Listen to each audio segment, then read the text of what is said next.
En Malvinas, causa central, siempre decimos que la historia del conflicto del Atlántico Sur la tienen que contar sus protagonistas, pero también aquí tenemos la suerte, tenemos el honor de tener grandes maestros, y entre esos grandes maestros referentes para nosotros, que además nos corrige, nos enseña, siempre estamos muy atentos a lo que él nos señala, y también en distintas participaciones que tuvo aquí en Malvinas Causa Central, entrevistas que al día de hoy muchos y muchas me escriben, me comentan, inclusive alguna de su entrevista la utilizan en una clase en particular allí por Tierra del Fuego.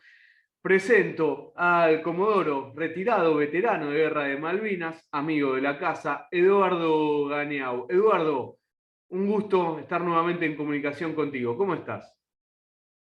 ¿Qué tal, Juan? Encantado nuevamente de estar con vos, además de saludarte después de un tiempo que no hablábamos, y en particular por la propuesta esta que me hiciste de hablar sobre la celebración del día de ayer, 4 de mayo, que se conmemora el Día de la Aviación Naval, o sea, la aviación de la Armada Argentina.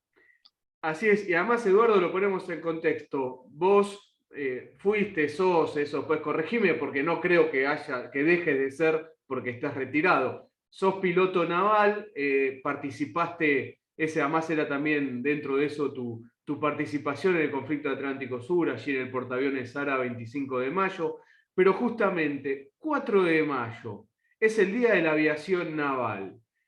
Todos creo que los malvineros intuimos y sabemos por qué, pero te damos la palabra a vos. Eh, el 4 de mayo de 1982 se produjo un acontecimiento muy especial por cuanto se hundió el primer buque británico luego de la Segunda Guerra Mundial a manos de, casualmente, de aviones de la aviación naval y de la Armada Argentina, por el empleo de los aviones Superétendard con sus aviones Exocet que habían sido recientemente adquiridos. Eh, Vale la pena no traer a colación que a veces es como un equipo de fútbol, ¿no? El que se luce es el número 9, el que mete el gol, pero en el equipo participan todos, ¿no? Cada uno con su función, ¿no? El equipo puede funcionar correctamente con sinergia, donde el equipo provoca un efecto mayor que la suma de las partes, o lo contrario, ¿no? Un equipo que no es equipo pierde el partido casualmente por las desinteligencias a veces, aunque los jugadores sean fenómenos.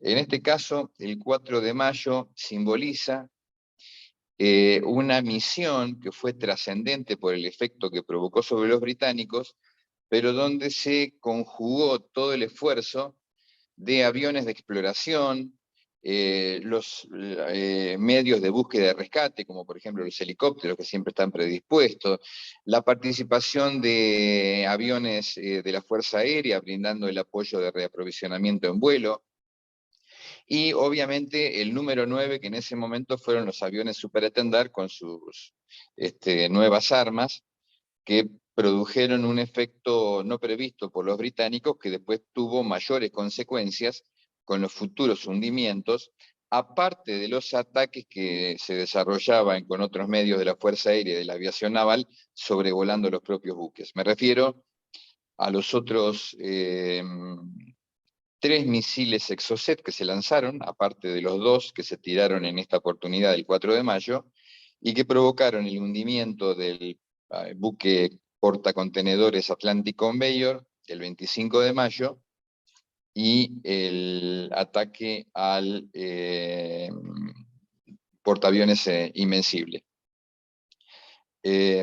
Así que por todo eso creo que la celebración amerita que se haya hecho el 4 de mayo, a pesar de que el Día de la Aviación Naval se festeja también como el Día de la Creación, aludiendo en otra fecha, a principios de año, aludiendo a lo que fue la creación del Parque y Escuela Barragán en proximidades de La Plata, sobre la costa, en la boca del, no en la boca del Río de la Plata, pero sí, digamos, cuidando el centro de la gravedad de aquel entonces del país, a principios del siglo pasado, sobre las costas del Río de la Plata, donde la actividad empezó siendo de dirigibles y los primeros aviadores navales que habían nacido de las escuelas del ejército y civiles que afloraban en aquella época, tuvieron sus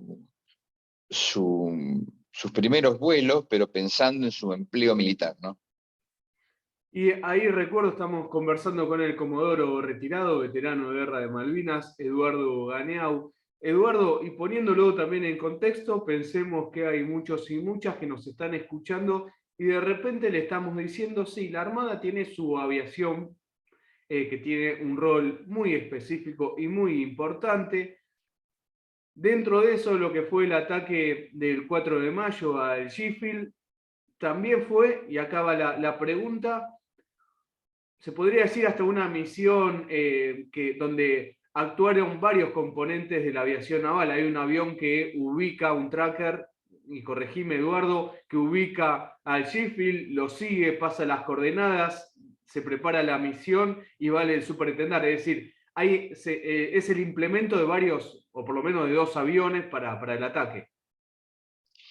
El avión que hizo la detección y el seguimiento en contacto durante largo tiempo fue un avión Neptune, ¿no? Un antiguo avión Neptune, casualmente de origen británico, mirá vos, perdón, estadounidense, que tuvo casualmente sus últimos días, poco después de haber cumplido esta misión, porque ya no se pudo mantener mecánicamente la aeronave, así que a partir de ese momento ya la complejidad para detectar a la flota británica fue muy dificultosa, ¿no? Pero bueno, este avión en el medio del mar, haciendo salidas, ¿no? Y tratando de desorientar a las detecciones de los buques de superficie, logró mantener la posición durante largo tiempo, hasta que finalmente cursó su última posición a los aviones de ataque cuando ya estaban en vuelo en proximidades del blanco, a los efectos de hacer una última actualización, antes de que los aviones de ataque usaran sus propios radares para encontrar al buque.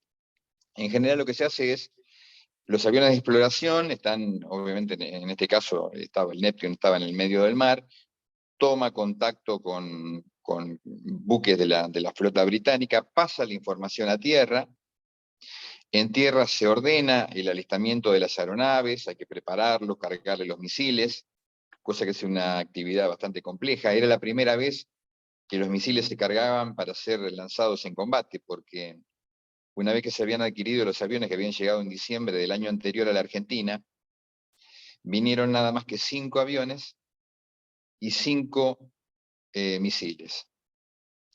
Y cuando se recuperan las Malvinas, ahí Francia deja de prestar asistencia, es un ejemplo de las cosas que tenemos que aprender, ¿no? Con el tiempo, cuando no somos independientes con los medios de combate, y cuando dependemos de otros del exterior.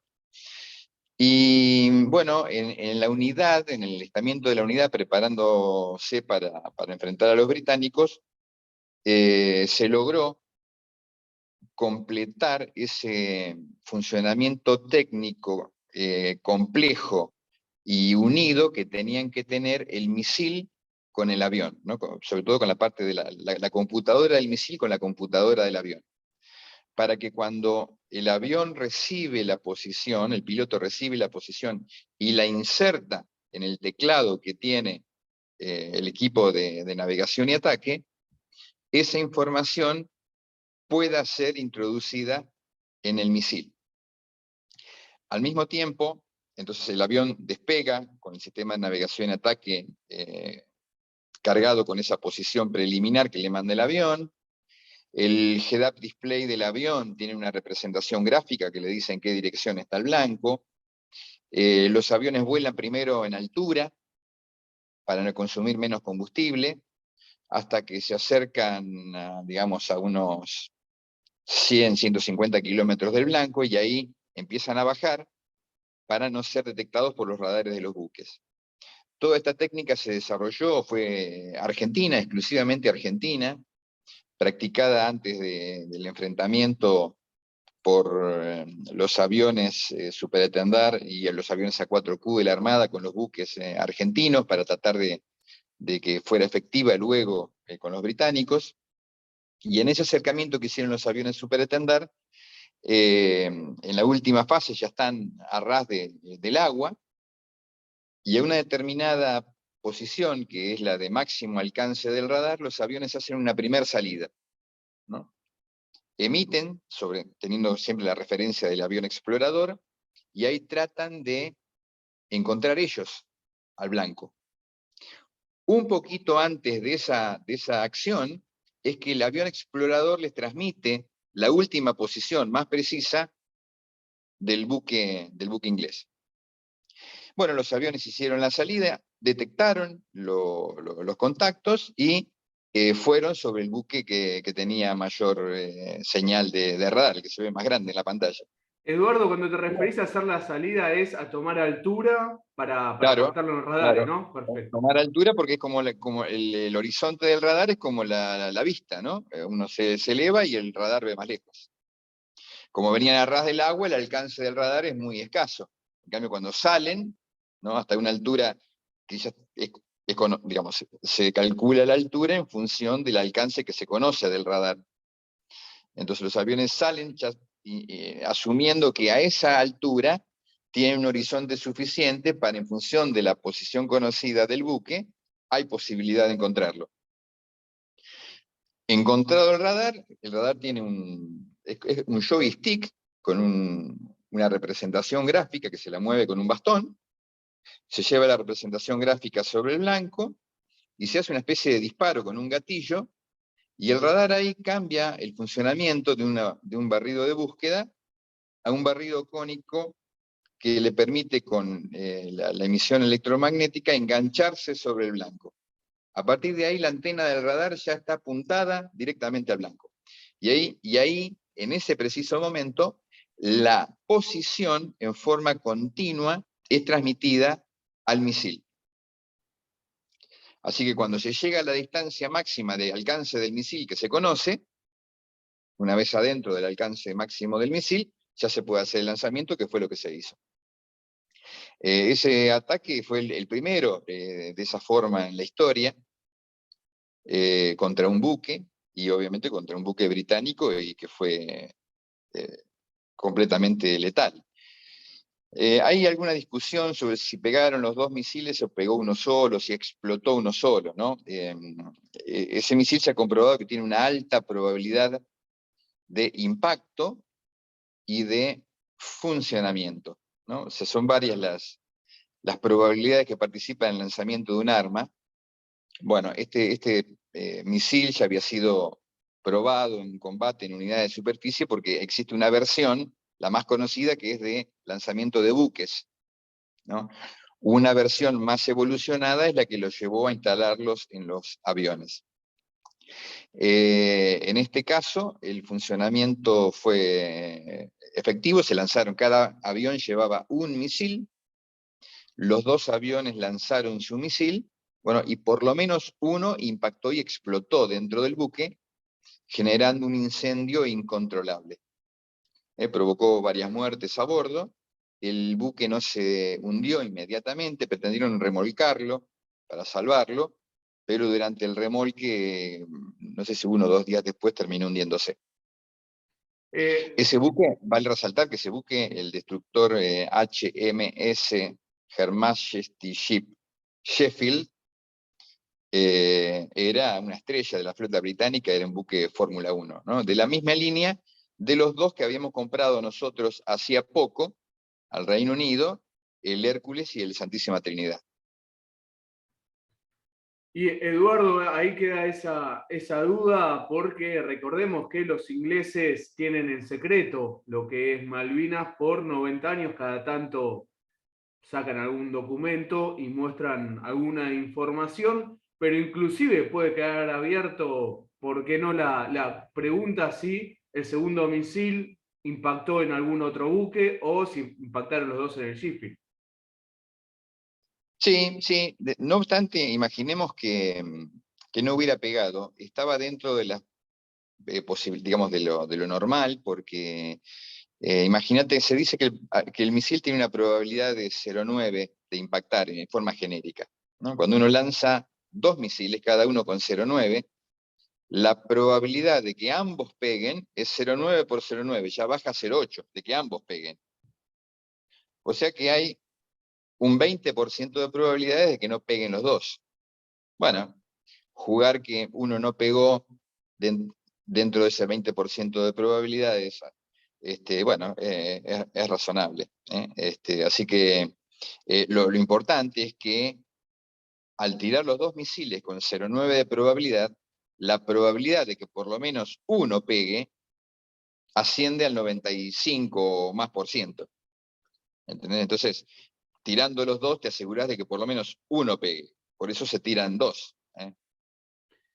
Y ahí, Eduardo, después de esta fecha tan importante, que es el 4 de mayo de 1982, uno de los buques más importantes de la flota británica, flota invasora nuevamente en nuestro territorio, es destruido y unos días después hundido por un avión naval con el misil Exocet.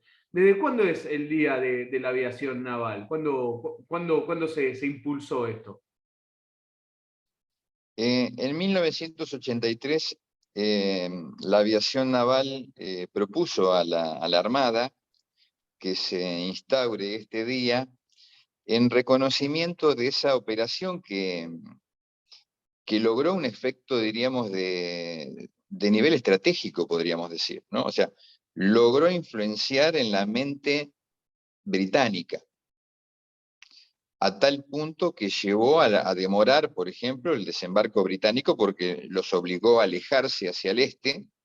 La flota cambió su posición, se pusieron en una posición más de cautela, más alejada, y eso dificultó obviamente para nosotros los siguientes ataques. Pero al mismo tiempo ellos sabían que si se acercaban, todavía nosotros disponiendo de 3 misiles más todos los aviones Mirage y A4 de la Fuerza Aérea y la Armada, digamos, tenían el riesgo de sufrir los efectos devastadores que efectivamente sufrieron, ¿no? Que a un buque a una flota se le hundan 7 buques de combate de primera línea, no es poca cosa. Y que sufrieran daños en el orden de, no sé, 10 o, no recuerdo el número, ahora no quiero mentir, pero en el orden de 10 o 15 buques más, tampoco. O sea, y aún con aquellos intentos que no salieron del todo bien, la disuasión que se ejerció demorando el desembarco británico fue efectivo y al mismo tiempo representó un algo costo, ¿no? Que terminó en aquella frase célebre de un inglés que dijo, no picnic, ¿no? Totalmente. Este, eh, yo creo que yo quisiera resaltar esto de ese hecho del 4 de mayo, el funcionamiento de equipo.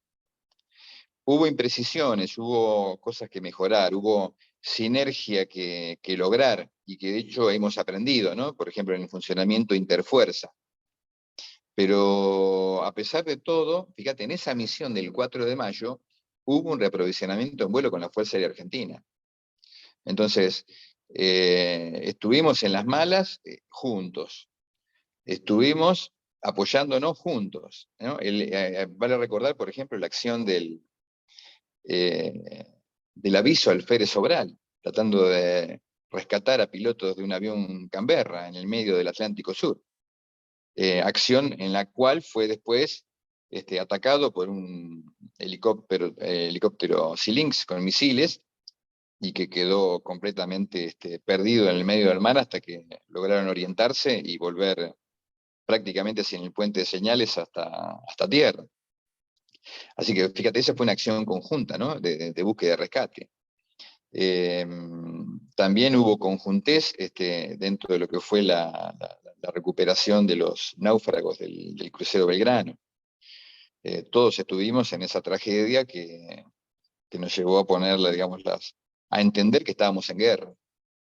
Hasta ahí, ese 1 de mayo, el 1 de mayo nosotros vimos el ataque sobre las Islas Malvinas con un avión Vulcan, la destrucción del radar de Puerto Argentino, aparecieron los primeros Harrier en la zona de Puerto Argentino, pero bueno, el daño no había sido tan letal como para decir, bueno, listo, acá la guerra comenzó, los acuerdos políticos ya no tienen lugar. Todavía seguíamos creyendo que había alguna oportunidad de que Perú intercediera de alguna forma para poner un paño frío y lograr una solución política. Bueno, lo ocurrido el 2 de mayo con el crucero Belgrano ya no dejó lugar a dudas de que estábamos en guerra, ¿no? Así que el 4 de mayo también, más allá de lo pasado al aviso Sobral el día 3 de mayo, fue una acción, digamos, efectiva y saludable para la República Argentina después de los reveses que habíamos tenido en los 2 días anteriores. Así que, y al mismo tiempo, una señal para el Reino Unido de que la cosa no venía fácil y de que teníamos una Argentina con determinación, ¿no? Ahora miramos al futuro, pasamos el 4 de mayo, vos sabés que a mí me gusta mirar el futuro.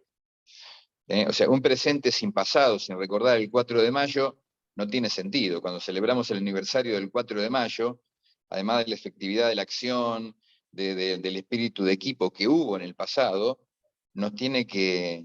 O sea, el presente sin pasado no tiene sentido, pero un pasado sin futuro pierde consistencia, ¿no? Entonces, ese 4 de mayo, de cosas que hicimos bien, que nos salieron bien, que nos permitió mostrarles a los británicos que estábamos dispuestos a luchar por una causa justa, que la preparación que habíamos hecho era efectiva, ¿no? Que todo aquello por lo cual los militares habían estado preparando servía para algo, ¿no? O sea, para lograr un efecto militar que tuviera una favorable solución política, a veces las cosas que nos cuesta entender. Entonces, ese esfuerzo fue infructuoso. Bueno, tenemos que seguir celebrando el 4 de mayo como Día de la Aviación Naval, de la Armada Argentina y de la República Argentina, de los argentinos, porque logramos hacer una cosa importante en ese día que de alguna forma debe refrescar nuestra determinación para seguir luchando por lo nuestro en el futuro. Así, con la misma eficacia, la misma determinación, las mismas ganas, el mismo patriotismo que lo hicimos ese 4 de mayo, como en realidad todos los días que duró nuestra recuperación de las Malvinas entre el 2 de abril y el 14 de junio de 1982.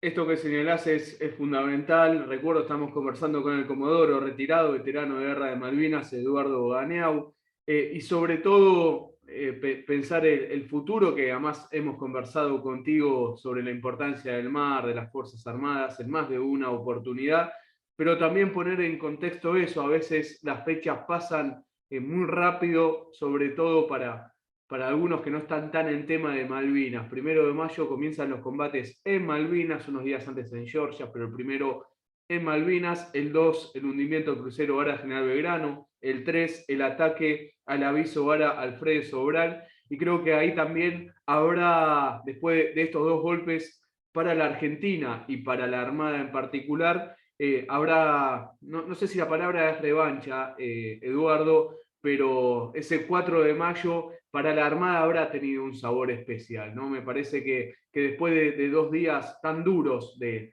ataques sobre buques de la Armada, poder hundir un buque británico habrá sido, no sé si la palabra es revancha, Eduardo, pero habrá sido un bueno, acá estamos también nosotros y nosotros también te hundimos, estamos presentes, ¿no?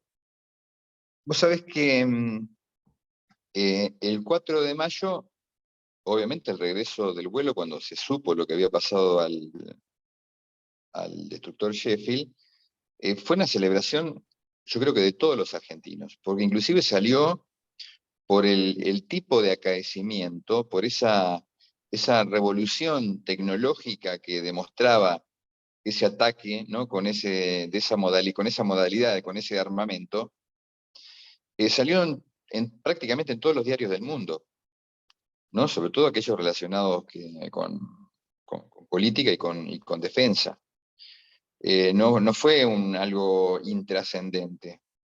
Yo he estado en el extranjero algunas veces después, estudiando en el extranjero, en el 2000, siendo agregado de defensa 2 años en Corea, y lo que hemos hecho en la guerra de Malvinas es reconocido por todos los militares. O sea, cuando hablan con un argentino, nos respetan. O sea, y no es una imaginación mía, es real. Y nos respetan por lo que hicimos en 1982. Repito, a pesar de todos los errores y de haber perdido esa batalla. Claro. Entonces, nosotros tenemos que ser conscientes de que lo que hicimos fue muy importante. O sea, disputar integridad territorial, unas islas, tamañas jurisdicciones hacia el futuro, como lo hicimos en 1982, y provocar tamaño daño a una de las fuerzas armadas más importantes del mundo, por no decir la segunda flota británica del mundo, la tercera, ¿no? Digamos, la Unión Soviética en ese entonces y Estados Unidos, después la británica, no fue poca cosa. Ese orgullo, digamos, que nosotros pudimos tener en ese momento del 4 de mayo, era una bocanada de aire por los 2 días previos. Pero al mismo tiempo fue una muestra para decir podemos. Nos preparamos toda la vida con esfuerzo, con estudio, con largas horas poniendo los medios en servicio, estudiando al oponente, practicando, asumiendo riesgos, ¿no? Propios de la vida de los medios operativos. A veces la gente acá pues en la vida cotidiana no se da cuenta de los riesgos que uno asume en la medida que uno opera, no con los medios militares. ¿No? Que yo, por ejemplo, he estado por matarme 5 veces, tener accidentes, estoy vivo de casualidad. ¿No? En general, errores míos en la mayoría, pero implica asumir situaciones de riesgo. Bueno, todo eso, toda esa carrera de todos los que participamos en la guerra, en la batalla de Malvinas, permitió concretar eventos como este, ¿no? Del 4 de mayo. Así que, obviamente, vos me decís si era un festejo, bueno, lamentable decir, pero corría sangre caliente por las venas, Claro. y de alguna forma me dice, bueno, listo, misión cumplida, ¿no? Hoy no ganamos el pan, hoy no ganamos la carrera, hoy el país demostró que para algo tiene sus Fuerzas Armadas. Eduardo, para ir finalizando, quiero llevarte al presente, pero sobre todo en la aviación naval. Antes de meterme en ello, habías mencionado que Argentina había comprado aviones, justamente los Super Tendal a Francia y los misiles Exocet. Habían entregado nada más 5. ¿Después Francia entregó el resto o nunca más? No, entregó los 14 aviones, sí, y entregó todo el armamento que se había comprado, sí. Y hoy la aviación naval hace unos años compró aviones Super Etendard. ¿Cómo está la situación hoy de la aviación naval? Esos aviones pretendieron dar continuidad a los medios existentes. Necesitaban, toda la flota de aviones argentinos necesitaba un refuerzo de repuestos, ¿no? y de mantenimiento que eran muy escasos desde un tiempo atrás, así que la adquisición de esos 5 aviones permitía, con todo su paquete de repuestos, que incluían repuestos de fuselaje, de partes del avión, muy especialmente de motores, sumado a la capacidad de mantenimiento que se había alcanzado, ¿no? Imagínate, desde el 81 hasta el 16, 17, son 19 y 17, tenemos 36. Al cabo de 35 años de experiencia en la Armada Argentina con esos aviones, se había logrado prácticamente la independencia logística del mantenimiento con los aviones. Entonces, el hecho de comprar esos aviones, que habían sido modernizados con un equipamiento más moderno, ¿no? Para tratar de llevar esos equipos a los aviones que teníamos nosotros, que eran mucho menos volados, mucho menos usados que los franceses, encima mucho menos golpeados. El avión se deteriora, sufre bastante cuando se usa en portaaviones. Recordemos que estos aviones eran los aviones top de la flota francesa durante prácticamente toda su vida en Francia. Así que esos aviones eran un avance tecnológico que posibilitaba mejorar los nuestros, un refuerzo de repuestos para poder poner en servicio los que teníamos nosotros, y al mismo tiempo la posibilidad de volar, si llegaban oportunamente, de volar medios que habían estado en servicio hasta hacía poco en Francia. Bueno, muy lamentablemente las dudas nuestras, la falta de determinación, la falta de dinero, la falta de decisión, demoró mucho la traída de los aviones al país, y bueno, ¿viste? Los medios, sobre todo los medios aeronáuticos, aquellos que se mantienen preventivamente, se gastan aunque no los uses, porque el tiempo va pasando y los recambios de los repuestos los tenés que ir haciendo. Así que esa situación se vive con estos 5 aviones que se trajeron.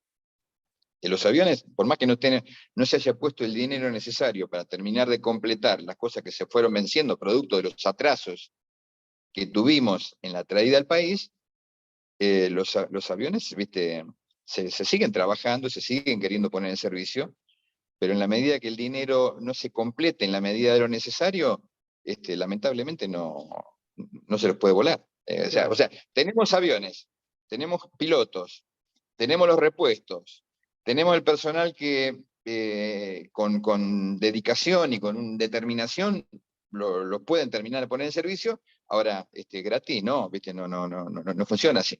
¿No? Faltan algunos componentes en los cuales hay que dedicar algo de plata para adquirir los componentes que están haciendo falta para completar el avión. Además, si quisiéramos, si usáramos determinación, podríamos hacer como hacen todos en el mundo, ingeniería inversa, o sea, sobre los medios tecnológicamente que desarrollamos, los podemos estudiar y hacer nosotros una copia de los elementos que otro hizo. Claro. Que no es, no es algo imposible, todo el mundo hace lo mismo. Ahora, nosotros no hemos enfrentado esa situación, me parece a mí, en la medida de todas las posibilidades, y sobre todo, y ya cierro acá, sobre todo de la importancia de un medio que tiene capacidad estratégica. ¿Qué es capacidad estratégica? Es la capacidad de un medio militar como de cualquier otro medio, ¿no? O sea, la plata, la industria, el conocimiento, o sea, la capacidad estratégica es la capacidad que tiene un recurso de favorecer, mantener o perjudicar los intereses de otro actor. Cuando no tenemos un medio, ¿no? En criollo, que le mueve el amperímetro a otro actor, ese medio tiene importancia estratégica. Si tenemos un medio de transporte interno para mover cuestiones logísticas, bueno, es un aparato del sistema de defensa que es indispensable, pero diríamos que no tiene efectos estratégicos porque no incide directamente sobre la mente del otro decisor. Acá tenemos medios probados en combates, no tenemos otros, no hay otros en el país, apenas tenemos un puñado de aviones de la Fuerza Aérea, estos están acá, o sea, podrían estar volando, solamente hace falta que alguien dé la orden y ponga los pesos que faltan.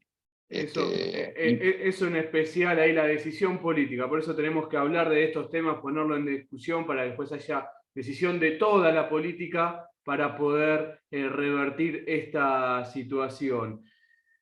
Eduardo Ganeau, comodoro retirado, veterano de guerra de Malvinas, muchísimas gracias, feliz día en el Día de la Aviación Naval para vos y todos tus camaradas, y sobre todo agradecerte por este tiempo, Eduardo. Juan, muchísimas gracias. Quiero aclarar que esta última parte no de opinión es una opinión eminentemente personal, no quiero involucrar yo a las instituciones porque sabrán por qué claro. hacen lo que hacen, ¿no es cierto? Pero lo que sí quiero dejar es el tema de que si queremos podemos, y las cosas las tenemos. El tema es agarrar las cosas con determinación y asumir, por ejemplo, ¿no? que la defensa es una cuestión de política de Estado, no política de gobierno. ¿no? Si otro gobierno compró un avión de este tipo, por el motivo que fuera, bueno, no porque lo haya comprado otro gobierno, este gobierno tiene que cambiar de caballo en la mitad del río. ¿Entendés? Entonces, este es un medio que fue efectivo, fue trascendente, sigue teniendo vigencia. Los aviones en general son un medio que vuela. Lo más importante son los sensores que portan y las armas que tiran. Hay aviones viejos que son muy efectivos casualmente porque han sido actualizados con ese equipamiento y tienen plena vigencia. Hay medios mejores, sí, pero en realidad todas las potencias, todos los países, no tienen, inclusive los Fórmula 1, Estados Unidos, no tienen todos sus medios al estado del arte de la actualidad. Tiene una parte moderna, la mayoría de unos, no sé, 10, 20 años, y también, no sé, una cuarta parte, algo así, de su material que capaz que tiene más de 20 o 30 años, ¿no? O sea, teniendo en cuenta que la vida útil de los medios anda en el orden de un medio de combate entre 30 años, pongámosle, ¿no? Con un update que se dice de media vida para ponerlos, para actualizarlos. Pero, digamos, nosotros lo tenemos. El tema es que tenemos que, creo yo, que cambiar la tesitura y obviamente, ¿no? Tenemos un presupuesto de defensa que en los últimos 2 años está en el orden del Sí, muy escaso. 0,7% del PBI. Muy Algo escaso. que no puede ser. Eso refleja el esfuerzo y la importancia que tiene la defensa nacional para nuestro país. Eso Así tiene es. que cambiar. No Así puede es. seguir así. Y no es cuestión de pobres, es cuestión de decisión política, de darle importancia a algo que lamentablemente en este país no es, y que nos genera un serio riesgo nacional a los intereses vitales, como por ejemplo el territorial, de esas jurisdicciones que están usurpadas, en el futuro de la Antártida, y ni qué hablar de las cosas que nos puedan pasar adentro del territorio en el cual estamos parados, ¿no? Muchas gracias, Juan, un placer, y hasta cualquier Eduardo, momento. un lujo y volveremos a hablar. Muchísimas gracias. Un placer, mil gracias, chao, chao.